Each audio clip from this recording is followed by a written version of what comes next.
Hello everyone. अच्छा, बहुत एक कॉमन चीज़ है कि बहुत से बच्चे हैं कि सर मैंने सीखी हुई इंग्लिश फिर बोल नहीं पाते। बहुत से लोग हैं जो सीख रहे हैं वो बोल नहीं पाते।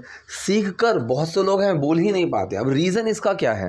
देखो, इंग्लिश सीखना बहुत ईजी है। मैं अपने बैचेस में, क्लासेस में, अब मैं बैच और क्लास ब्लास बना रहा था मिला के, लेकिन नहीं, मैं अपनी बैच में भी और क्लास में भी ये चीज़ बार बार रिपीट करता रहता हूँ कि इंग्लिश सीखना बहुत ईजी चीज़ है, सिखाना भी ईजी है। थोड़ा सा सीखने के मुकाबले मुश्किल है, लेकिन सिखाना भी ईजी है। सबसे मुश्किल पार्ट जो है और जिसकी वजह से लोग इंग्लिश नहीं बोल पाते हैं वो होता है प्रैक्टिस।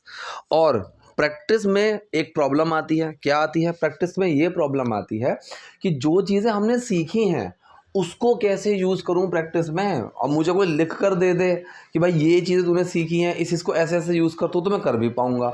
लेकिन जब मैं स्पोकन करता हूँ, बोलता हूँ, तो उसमें मेरे सबकॉन्शियसली वही चीज़ें आएंगी जो मुझे ऑलरेडी आती हैं, या फिर जो चीज़ मैं सालों से बोलता आ रहा हूँ मैं ऐसे ही बोलूँगा। मेरी एक स्टूडेंट है, सुबह मतलब 1-to-1 क्लासेस में है। उस बंदी ने बहुत अच्छी चीज़ें सीख ली हैं, मतलब बहुत अच्छे से सीख चुकी है वो चीज़ें। अगर मैं उसको सेंटेंस दूँ कंपैरेटिव टू मेरे सारे बच्चों में क्लासेस वाइज, वो कोई गलती नहीं करती है। जहाँ पर वुड का यूज़ करना है वुड का उसको पता है, गेट टू का करना है गेट टू का, मतलब एक छोटे छोटे से स्पेसिफिक यूजेस वो बहुत अच्छे से समझ पाती है कि इनको कैसे करना है। लेकिन जब मैं उससे स्पोकन करता हूँ, हम जब दोनों बात करते हैं, तो वो इंग्लिश वैसी ही ज़्यादा बोलती है जो वो पहले बोलती थी। ठीक है, हाँ, 20-30% इम्प्रूवमेंट है, ऐसे नहीं बिल्कुल भी नहीं है।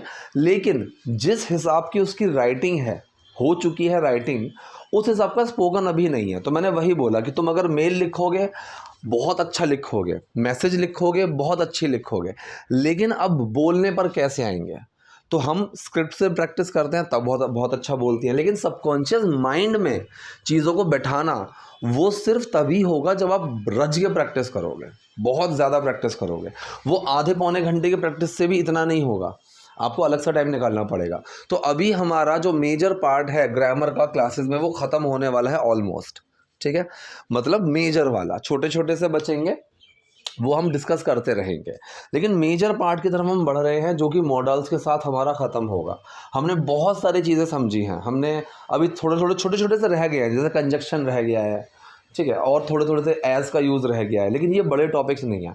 बड़े टॉपिक्स में हमने बहुत चीज़ें कवर करी हैं। बी का यूज़ कैसे करते हैं, गेट के सारे यूजेस क्या होते हैं, कॉजेटिव कंडीशनल तो मैं पहले ही बता चुका हूँ, प्रेपोजिशन को हमने बहुत थरली डिस्कस किया है, और मॉडल्स को भी अभी हम बहुत डीप डिस्कस कर रहे हैं कि छोटे छोटे उसके यूजेस हमें समझ में आने चाहिए। तो इन सब चीज़ों को सीखने के बाद, although I am very happy कि students in my batch they are learning and they know how to do it, और वो बहुत मेहनत कर रहे हैं। ठीक है, वो बहुत अच्छी चीज़ है। That is the reason I am also sure कि आने वाले टाइम में वो बहुत अच्छा बोलेंगे, क्योंकि अब मैं स्पोकन पर ज़्यादा लेकर जाने वाला हूँ उनको, और स्पोकन में हम थोड़ा एडवांस पर फोकस करेंगे। एडवांस स्ट्रक्चर्स में उन लोगों को सिखाऊंगा, वोकेबलरी होगी, हमारा फ्रेजल वर्ब्स होंगे। अब हम इस चीज़ पर जाएंगे, क्योंकि मैंने स्टार्टिंग में बोला था अभी हम घर बना रहे हैं, ठीक है, कंस्ट्रक्शन का काम चल रहा है। उसके बाद जब उसमें पेंट वेंट करवाने की बारी आएगी, डेकोरेशन की बारी आएगी, तब हम इन चीज़ों को यूज़ करेंगे। और अब मुझे दूर से दिख रहा है कि एक घर बन गया है ऑलमोस्ट, उसमें अब डेकोरेशन की हमें धीरे धीरे तैयारी करनी चाहिए। तो अब हम उस लेवल पर आ चुके हैं।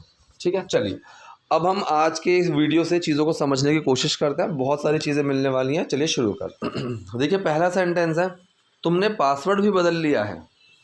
ठीक है, ये जो ऑल्सो, टू, एज वेल, इन सब चीज़ों को जब हम यूज़ करते हैं ना, ये सेंस पर ज़्यादा खेलती हैं। इनका जो लगाने का तरीका है, जैसे ऑल्सो की अगर मैं बात करूं, तो वो मेजरली आपको हेल्पिंग वर्ब के बाद ही लगाना है।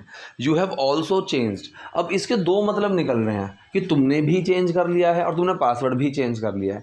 ये चीज़ें आपको बात के कॉन्टेक्स्ट में ही समझ में आएंगी। ठीक है, इस चीज़ पर आपको ज़्यादा दिमाग लगाना ही नहीं है अपना। डन, कि यू हैव ऑल्सो, तुमने भी चेंज कर लिया, तुमने पासवर्ड भी चेंज कर लिया, क्या समझूं? वो आपके बात को कॉन्टेक्स्ट में ही समझ में आएंगे कि you have also change the password, तुमने पासवर्ड भी चेंज कर लिया है। यहाँ पर ये सेंटेंस में ये बनेगा। तो कौन सा है ये? Present perfect sentence. इसमें मैं आपको आगे एक चीज़ और बताऊंगा कि प्रेजेंट परफेक्ट और पास्ट इंडेफिनिट एक दूसरे को कैसे इंटरचेंज करते हैं। तो you have also change the password, तुमने पासवर्ड भी चेंज कर लिया है। कह रहा है वो तो कुछ सुरक्षा कारणों की वजह से है। अब मैं चाहता था कि सिक्योरिटी रीज़न को हिंदी में लिख दूँ मगर लेकिन हो ही नहीं पा रहा था उसमें। तो वो कुछ सुरक्षा कारणों की वजह से है। So due to some security reason, इसमें आपको कुछ ज़्यादा दिमाग लगाने की ज़रूरत नहीं है, ठीक है। सिंपल सा एक सेंटेंस बन गया, due to, because of. Out of का इस्तेमाल भी कर सकते हो, हमने प्रेपोजिशन में सीखा था कि ऐसे सेंसेस में हम आउट ऑफ का इस्तेमाल भी कर सकते हैं। So out of some security reasons, due to some security reason, because of some security reasons, ऐसे। तो ये कह रहा है वो तो कुछ सुरक्षा कारणों की वजह से, due to some security reasons, इसीलिए मैंने बदल लिया था, ठीक है। अब देखो, पासवर्ड इसने जो बदला है उसका असर अभी भी है। क्या असर है कि पासवर्ड चेंज्ड है, लेकिन इसने बोला क्या, इसीलिए मैंने बदल दिया था। इसने सेंटेंस को पास्ट इंडेफिनिट में बोल दिया, और ये चीज़ें होती हैं, इसलिए मैं बोलता हूँ ये चीज़ें बहुत कॉमन है। तो ये परफेक्ट सेंटेंसेस पास्ट इंडेफिनिट में बदल जाते हैं, प्रेजेंट परफेक्ट पास्ट इंडेफिनिट बदल जाता है। ग्रामेटिकली जाओगे तो एरर मिलेगा, लेकिन स्पोकन में ये चीज़ें आपको बहुत मिलेंगी, इसमें ज़्यादा डीप में जाने की ज़रूरत नहीं पड़ेगी। सो इसलिए मैंने बदल दिया था, that's why I changed it.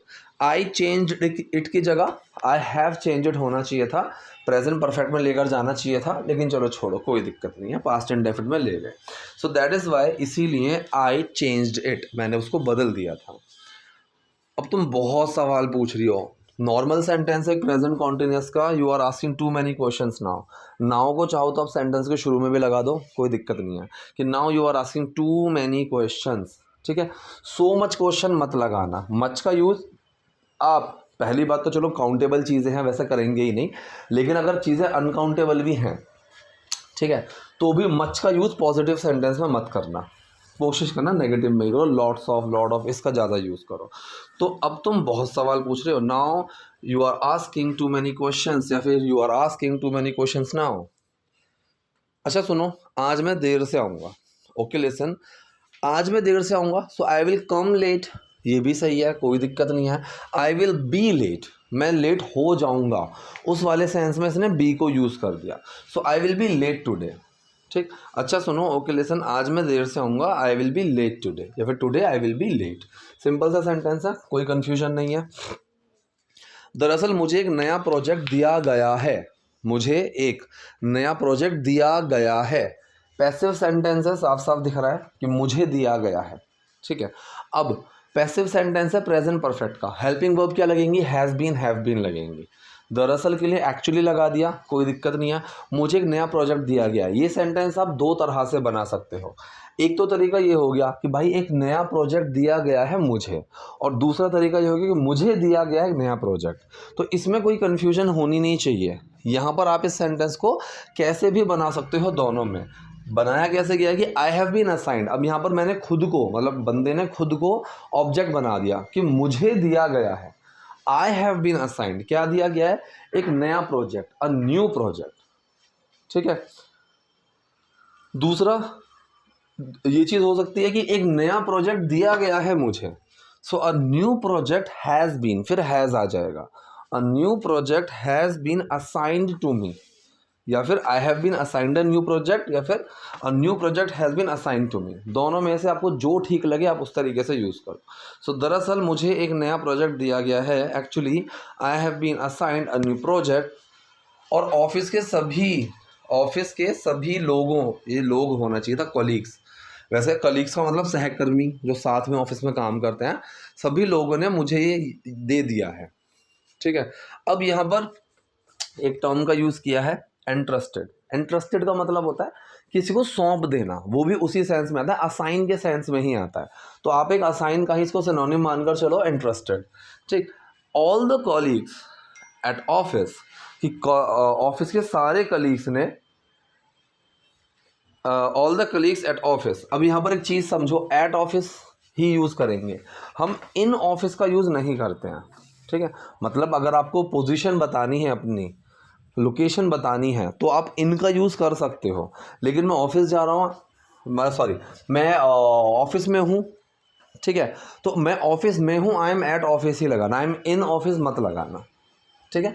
हालांकि हॉस्पिटल, क्लिनिक, स्कूल, अगर आप वहाँ पर काम करते हो या फिर आप वहाँ पर कस्टमर हो, जैसे स्कूल में हो आप स्टूडेंट हो सकते हो, हॉस्पिटल में कोई पेशेंट हो सकता है, तो वो इन का यूज़ करेगा। लेकिन अगर आप किसी से मिलने जा रहे हो हॉस्पिटल में, डॉक्टर से कुछ कंसल्ट करने जा रहे हो, तो आप वहाँ पर इन का यूज़ नहीं करेंगे, आप वहाँ पर एट का यूज़ करेंगे। और ऑफिस के लिए तो एट का ही यूज़ होगा, अनटिल और अनलेस आप अपनी लोकेशन की बात कर रहे हो कि कोई बंदा ऑफिस के बाहर खड़ा हुआ है और आप उसको बोल रहे हो कि भाई तू बाहर क्या कर रहा है, मैं अंदर हूँ, तब आप इसको यूज़ कर सकते हो, अदरवाइज़ आप ऐट का यूज़ करेंगे। और ऑफिस के सभी लोगों ने मुझे काम दे दिया है, and all the colleagues at office have entrusted it to me, मुझे सौंप दिया है। तो टू इंटरेस्ट टू समवन का मतलब किसी को कोई चीज़ सौंप देना। So all the colleagues at office have entrusted it to me. काम का बोझ काफ़ी बढ़ गया है, the workload has increase significantly. Significantly का मतलब हो गया काफ़ी, ठीक है, इसका कोई और मतलब नहीं है। अलॉट, तो सिग्निफिकेंटली जो है सिग्निफिकेंटली उसी का ही एक ऑल्टरनेट है अलॉट का, ठीक। तो काम का बोझ काफ़ी बढ़ गया है। अब यहाँ पर समझने वाली बात क्या है, काम का बोझ किसी ने बढ़ाया नहीं है। प्रोजेक्ट आया, प्रोजेक्ट मिला, इसको सबने सौंप दिया, तो काम का बोझ काफ़ी बढ़ गया, वो चीज़ अपने आप बढ़ी है। ऐसे सेंटेंसेस में बहुत से लोग पैसिव फॉर्म्स का यूज़ कर देते हैं, लेकिन पैसिव फॉर्म लगाने की आपको कोई ज़रूरत नहीं है, आप इसको एक्टिव फॉर्म में ही रख सकते हो, और रखना भी एक्टिव फॉर्म में ही चाहिए, ठीक है। जैसे मैं बोलूँ कि भाई आलू उबल रहे हैं, सो एग्स आर गेटिंग बॉइल्ड, आप बोल सकते हो, लेकिन आप एग्स आर बॉइलिंग बोलोगे तो वो ज़्यादा सही रहेगा, ठीक है। कोई चीज़ जो अपने आप हो रही है, अपने आप हो गई, अपने आप हो चुकी है, तो आप उस सेंटेंस को पैसिव में ज़बरदस्ती लेकर मत जाओ। किसी के द्वारा की गई है, किसी के द्वारा की गई थी, अगर आपको ये सेंस देना है तो वहाँ पर पैसिव ज़्यादा सही रहेगा। जैसे यहाँ पर काम का बोझ काफ़ी बढ़ गया है, सेंटेंस ये नहीं है कि काम का बोझ काफ़ी बढ़ा दिया गया है, ठीक है। तो काम का बोझ काफ़ी बढ़ गया है, the work load has increased significantly. ये कह रही है ठीक है, लेकिन जल्दी आने की कोशिश करना। Okay, but try to reach early, try to reach early, जल्दी आने की कोशिश करना। एक सिंपल सा सेंटेंस है, किसी को कुछ करने के लिए हम बोल रहे हैं तो उसी टर्म से शुरू होगा जो काम हम करने के लिए कहते हैं। तो जल्दी आने की कोशिश करना, ट्राई टू रीच अर्ली। आज तो मैं इससे पूछ के ही रहूँगी, ठीक। अब इस रहूंगी के लिए पूछ के ही रहूँगा, हरा के ही रहूँगा, हिंदी में हम इस तरीके से बोलते हैं, इंग्लिश में आप डेफिनेटली लगा सकते हो, कि I will defeat him, definitely हराऊंगा ही इसको, ठीक।